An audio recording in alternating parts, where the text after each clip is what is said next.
Assalamualaikum warahmatullahi wabarakatuh. Saya ingin mempresentasikan hasil proyek metode kuantitatif dengan judul penelitian pengaruh gaya kepemimpinan terhadap kinerja karyawan. Bersama anggota kelompok saya, ada saya Wira Trianita dan teman saya Silvi Dwi Yulia dan Lara Azarwah.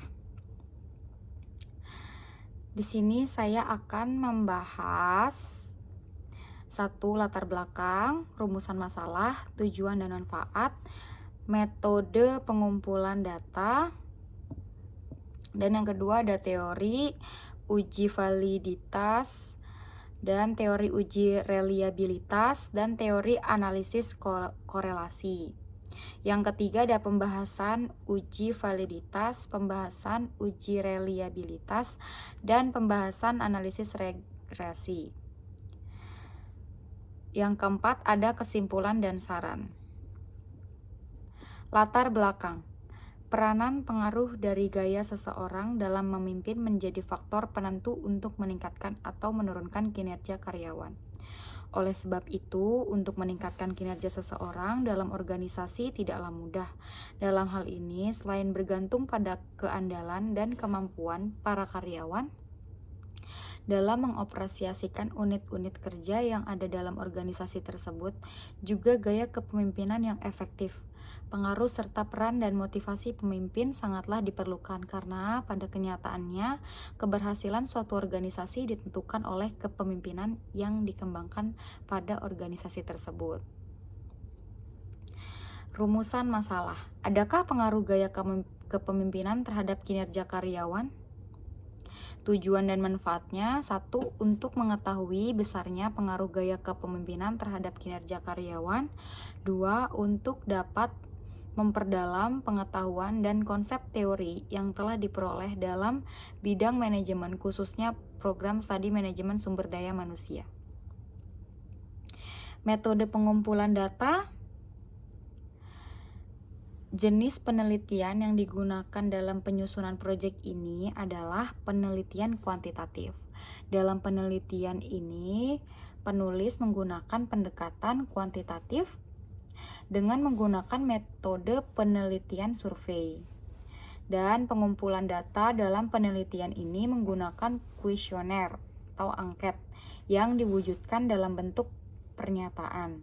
Digunakan untuk mengukur respon subjek ke dalam 5 poin skala dengan interval yang sama, yaitu dengan skor 5, sangat setuju, skor 4 setuju, skor 3 netral, skor 2 tidak setuju, dan skor 1 sangat tidak setuju. Lalu selanjutnya ada uji validitas. Uji validitas, rumus uji validitas di sini ada R kali Y. Bisa dilihat di sini ya, guys. Ini ada R koefisien korelasi dan N-nya banyaknya sampel, dan X sama dengan skor item X dan Y skor item Y. Lalu di sini ada uji reliabilitas. RN di sini maksudnya koefisien reliabilitas instrumen.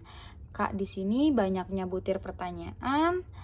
Lalu ada B2 banyaknya varian butir. T2 variasi total. Menggunakan SPSS, variabel dinyatakan reliable dengan kriteria berikut. Jika R alpha positif dan lebih besar dari R table, maka pernyataan tersebut reliable. Kedua, jika R alpha negatif dan lebih kecil dari L table, maka pernyataan tersebut tidak reliable. A. Jika nilai Cronbach alpha lebih besar dari 0,6 maka reliable. Jika nilai Cronbach alpha lebih kecil 0,6 maka tidak reliable. Variabel dikatakan baik apabila memiliki nilai Cronbach alpha lebih besar dari 0,6 dari 0,6. Priyatno 2013-30. Lalu untuk selanjutnya ada analisis regresi. Rumus uji regresi di sini bisa kita lihat R nilai koefisien korelasi, X jumlah pengamatan variabel X, Y jumlah pengamatan variabel Y, XY jumlah hasil perkalian variabel X dan variabel Y. X2 jumlah kuadrat dari pengamatan variabel XY, Y2 jumlah kuadrat dari pengamatan variabel Y, kali 2 jumlah kuadrat dari jumlah pengamatan variabel X, Y2 jumlah kuadrat dari jumlah pengamatan variabel X. Selanjutnya akan dilanjutkan oleh teman saya, Sylvie. Selanjutnya, berikut adalah tabel daftar pertanyaan variabel X gaya kepemimpinan. Terdapat 9 pertanyaan yang diisi oleh 30 responden. Selanjutnya, terdapat tabel daftar pertanyaan variabel Y kinerja karyawan yang terdiri dari 9 pertanyaan dan diisi oleh 30 responden juga. Berikut adalah data tabulasi dari 30 responden variabel X gaya kepemimpinan.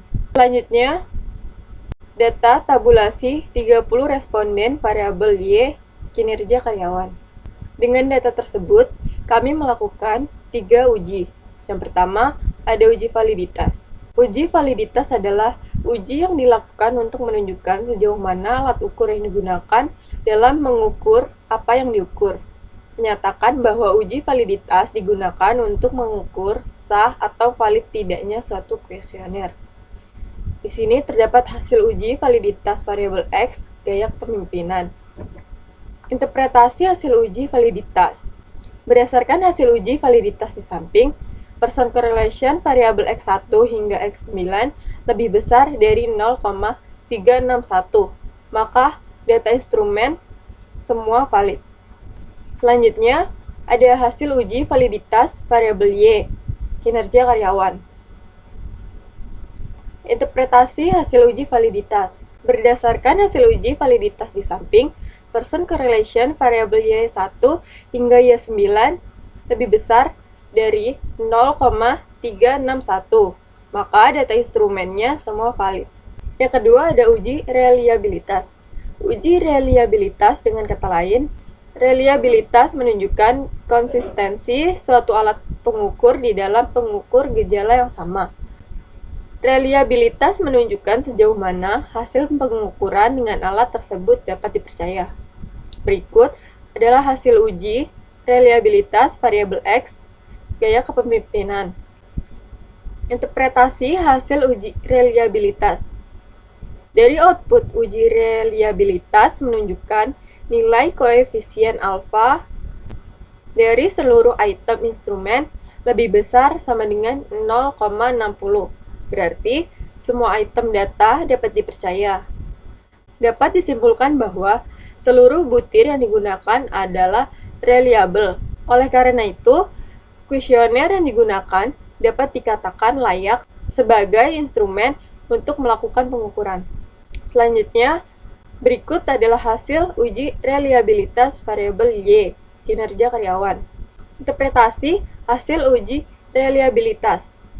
Dari output reliabilitas menunjukkan nilai koefisien alfa dari seluruh item instrumen lebih besar sama dengan 0,60. Berarti semua item data dapat dipercaya. Dapat disimpulkan bahwa seluruh butir yang digunakan adalah reliable. Oleh karena itu, kuesioner yang digunakan dapat dikatakan layak sebagai instrumen untuk melakukan pengukuran. Yang ketiga, ada analisis regresi. Analisis regresi merupakan suatu metode atau teknik analisis hipotesis penelitian untuk menguji ada tidaknya pengaruh antara variabel satu dengan variabel lain yang dinyatakan dalam bentuk persamaan matematik atau regresi. Selanjutnya, saya akan menjelaskan step by step mengenai uji validitas. Yang pertama, masukkan nama. dari X1 hingga X9 dan total X. Selanjutnya data view, masukkan hasil kuesioner 30 responden. Klik analyze, correlate, bivariate, pindahkan semua variabel ke kanan, klik OK. Berikut adalah hasil output uji validitas variabel X. Interpretasi hasil berdasarkan hasil uji validitas tersebut, person correlation variabel X 1 hingga X 9 lebih besar dari 0,361, maka data instrumen semua valid. Selanjutnya, saya akan menunjukkan step by step uji validitas variabel Y. Yang pertama, masukkan nama dari Y1 hingga Y9 dan total Y. Selanjutnya, masukkan hasil kuesioner.